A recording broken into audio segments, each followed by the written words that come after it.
Hello everyone.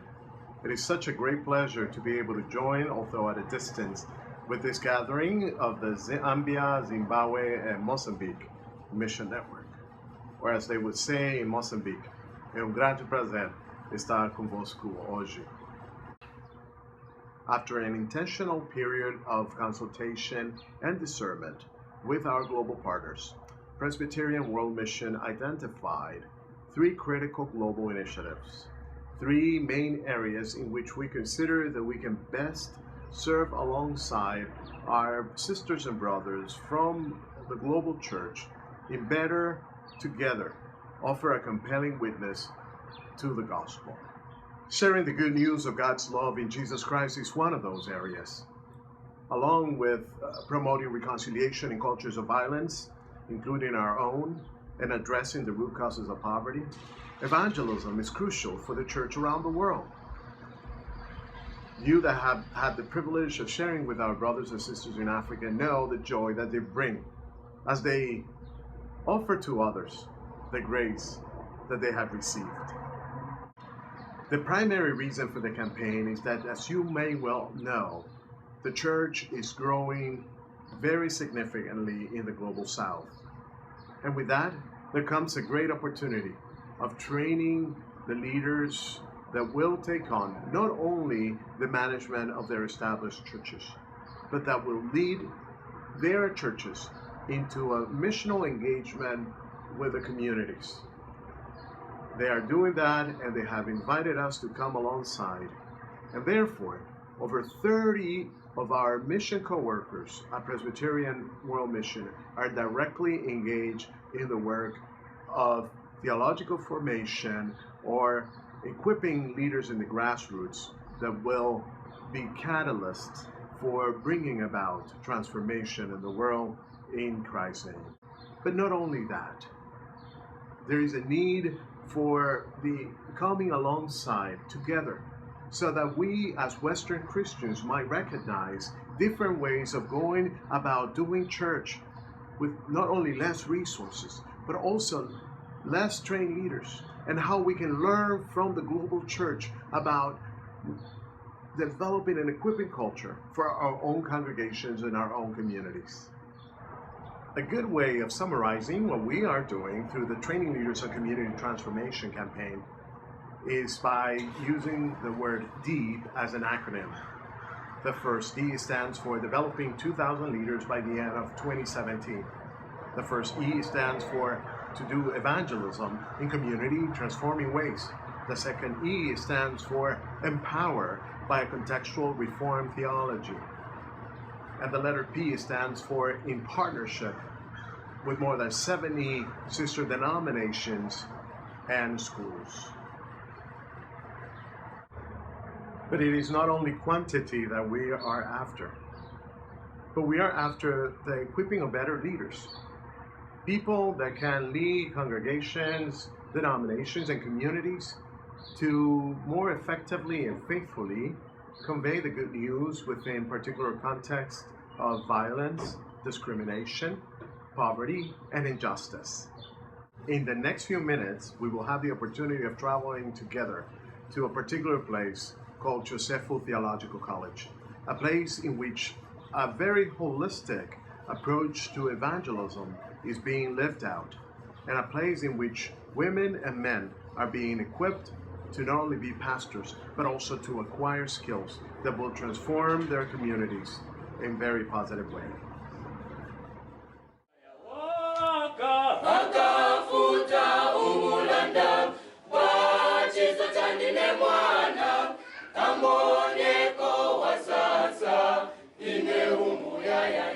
Preach the word of God, at the same time assist them in different fields so that they are able to live a better life. That after students are trained in theology, they should also be trained in food security.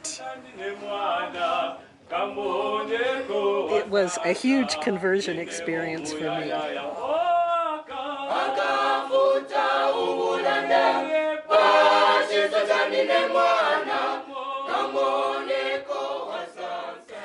I first visited Chisefu in March 2010. At that point, I had begun to get an idea of the depth and breadth of the ministries in which CCAP Zambia is involved. Evangelism, HIV/AIDS work, community schools. But on this trip, I found out that I had still a lot to learn. So we drove from Lusaka 7 hours across Zambia to Chipata, and then we drove another 175 kilometers north to Lundazi, which is the kind of birthplace of CCAP Zambia, and then it was another hour beyond that to get to Chisefu. I'm not sure what I was expecting, but when I got there, I was totally amazed because this theological college was just in the wilderness. There wasn't any electricity, there wasn't any running water. There was one hostel that housed the students and the lecturers during the week when they came to lecture. I just couldn't imagine people being kind of camped out in the wilderness the way they were. But as I talked to the students and the lecturers, what I found out was that they just felt so blessed to be in that place, that they were so grateful that there was some place that they could come to study, that they were able to respond to God's call on their lives. So it was a huge conversion experience for me.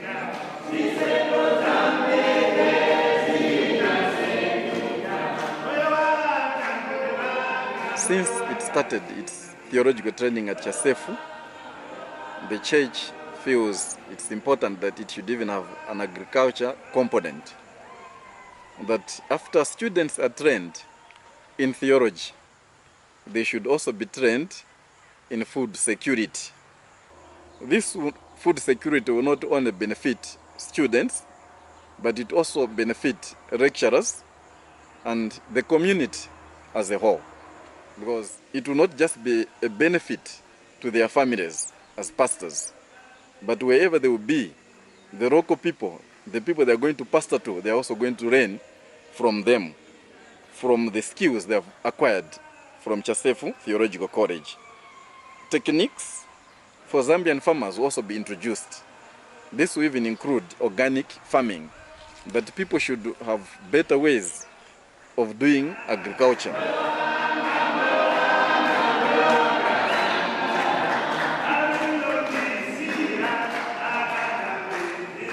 We are focused. We feel we'll make it one day. It may be seen to be a big challenge, but the vision is that we should make it, because we are determined to make it. Thank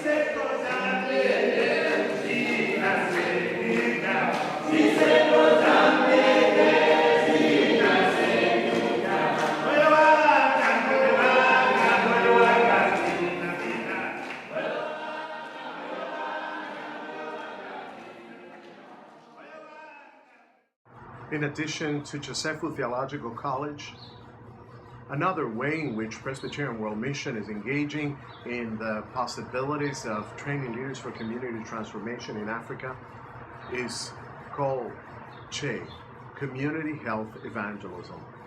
CHE is an approach that is being used by over 200 Christian organizations around the world in order to facilitate the bringing together of people of Christian background and others to together discern what God is doing in their communities and to recognize ways in which they can address some of what they feel to be their most pressing needs. Through prayer, the study of the Bible, and knowing one another, people are empowered to address those realities. And not only that, but they are empowered to share what they have learned with others, creating true movements of multiplication. We are pleased to tell you that CHE is being implemented in about 9 different countries by Presbyterian World Mission, and most of them are in the African continent. A particular resource that can be helpful as you explore ways about witnessing in your own context is turn to the living God, evangelism in Jesus Christ's way. This year, we're celebrating the 25th anniversary of the unanimous approval by General Assembly of that wonderful document. I invite you to download it or to request a 25th anniversary copy from us. I believe that it will be a great tool for you and your congregation to explore practical ways in which you can go about sharing the gospel in your own contexts. I wouldn't like to conclude without having an opportunity for thanking you for your great love for God's work in Zambia, Zimbabwe, and Mozambique, for your contributions towards the sending and support of our mission co-workers that oftentimes are crucial in our relationships between the church in those countries and our church here in the United States. And more than that, for your willingness to learn with our sisters and brothers in those countries about how wonderful it is to share the good news of God's love in Jesus Christ. Thank you.